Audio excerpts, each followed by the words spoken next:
Why is the president so supportive of flying the Confederate flag? So I think you're referring to a tweet this morning. Is that right? Correct. Well, I think you're mischaracterizing the tweet. The president said that NASCAR saw bad ratings because they took down the Confederate flag, banned the Confederate flag. Does he believe NASCAR should fly the Confederate flag, and why don't they fly it here? The whole point of the tweet was to note the incident, the alleged hate crime, that it in fact was not a hate crime. What is the president's position? Does he think NASCAR made a mistake by banning the Confederate flag? So he said I spoke to him this morning about this, and he said he was not making a judgment one way or the other. The intent of the tweet was to stand up for the men and women of NASCAR and the fans and those who have gone in this rush to judgment of the media to call something a hate crime when in fact the FBI report concluded this was not an intentional racist act. Does he think it was a mistake for NASCAR to ban it? The president said he wasn't making a judgment one way or the other. You're focusing on one word at the very bottom of a tweet. Why is the president even suggesting that Mr. Wallace should apologize? Well, look, the FBI, as I noted, concluded that this was not a hate crime, and he believes it'd go a long way if Bubba came out and acknowledged that as well.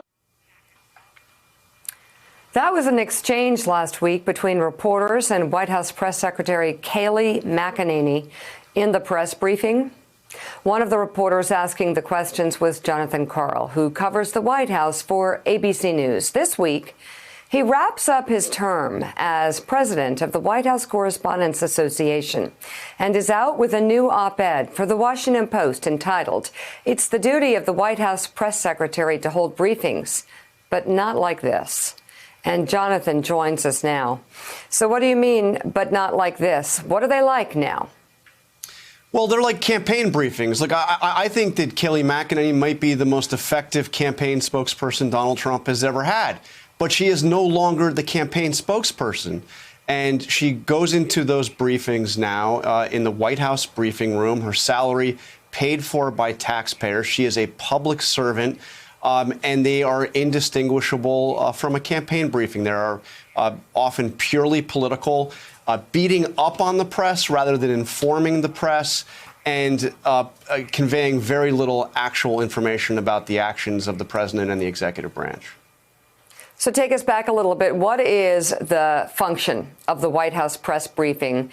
And then what are your options when you're in a situation like this where, whether it's campaign diatribes for the campaign or out-and-out lies, you're not getting information at these press briefings. So what was the function of the press briefing, and what's the recourse since that's not what's happening now?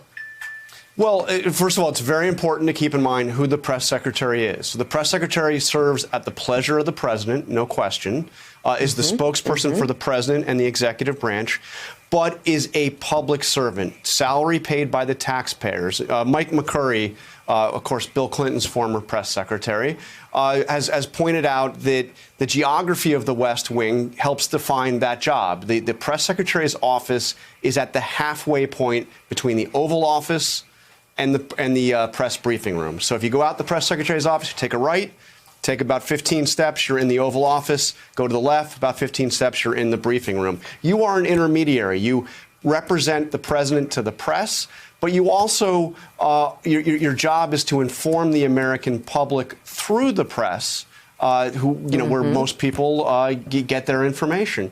And you are not there to tout political points, which, look, many press secretaries have. There's no question they can be political. But it shouldn't be outrightly and solely political. And that's what I fear it's become. In terms of what you can do, Mika, I mean, a lot of people say, why don't you just boycott the briefings? Don't go. Right. I mean, look.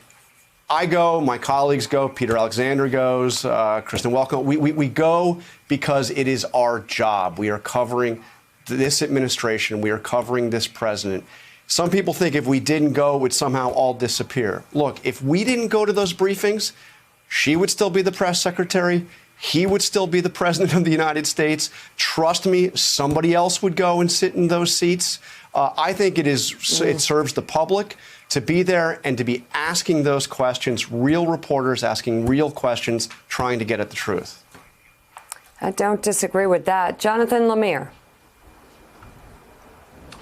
Hey, Jonathan. First of all, kudos to you on your tenure as WHCA president, particularly during such a trying time, particularly these last few months as the coronavirus pandemic has had to make us rethink how we cover this White House in the West Wing. I wanted to piggyback on what you just were talking about. I think there are people watching here today who are probably like, wait, why is this so different than what we've seen from previous presidents, whether the press secretaries for both sides of the aisle, from Bill Clinton to George W. Bush to Barack Obama, with shading of the truth and spinning.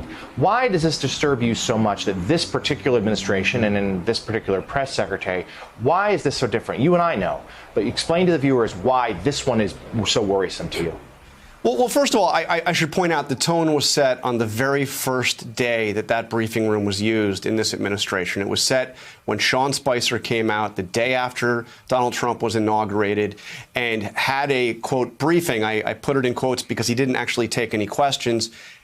Came out and berated the people in that room about the size of the inaugural crowd, said several things that just were not true, and then left. Now, Kayleigh McEnany is the fourth press secretary. She is perhaps more effective than Sean Spicer, but the basic function there has been the same. It's as if she comes into the room. She has kind of a formula now. It's an opening statement that is often a critique of press coverage or, quote, the media.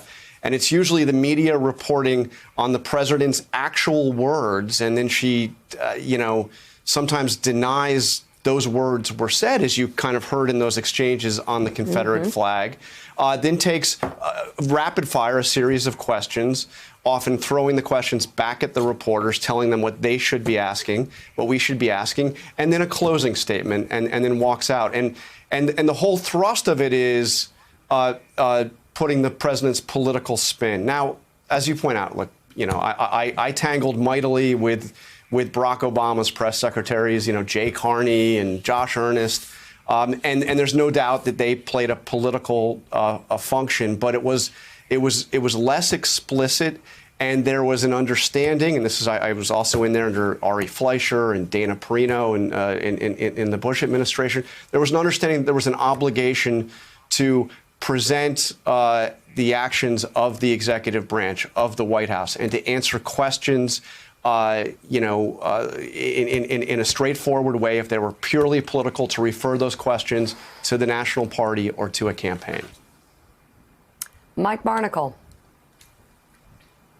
Hey, Jonathan, first of all, we want to thank you on behalf of Lemire and Mika for the opportunity to speak to someone who is about to become a former president.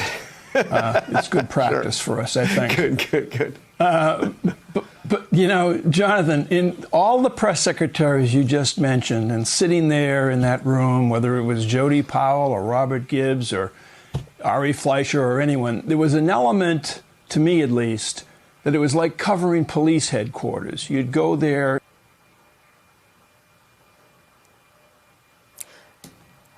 All right, lost Mike Barnicle there. Jonathan Karl, I'll just end with this question. It seems to me that even though sometimes it can be incredibly frustrating to be in there, the function of being in there you still think is quite precious and important to the process of covering this president. I do. I mean, I think that it is maddeningly frustrating when you get very little information. But even in a non-answer, you get something useful. So let's just use the example that you played at the start of this segment of these questions on the Confederate flag. And by the way, she berated the press for asking about the Confederate flag. We didn't go in there wanting to talk about the Confederate flag. The president tweeted right before, a couple of hours before the briefing started, criticizing NASCAR for banning the flag and saying wrongly that their ratings had gone down. So that wasn't something that the press invented. This was the president. But even in not getting direct answers, there's something revealing. So she, through a series of questions, would not acknowledge what the president had actually said. And to me, there is something revelatory about that. The White House does not want to defend or even acknowledge words that the president just uttered. And that tells you something. No, I totally agree with you. I think Kayleigh McEnany shares more much more than she knows in those briefings. Outgoing president of the White House Correspondents Association, Jonathan Karl of ABC News, thank you so much for being on this morning. He's the author, of course, of the book Front Row at the Trump Show. It is a great read, very revelatory. You should pick it up. And 2 more stories. Thanks for checking out MSNBC on YouTube, and make sure you subscribe to stay up to date on the day's biggest stories. And you can click on any of the videos around us to watch more from Morning Joe and MSNBC. Thanks so much for watching.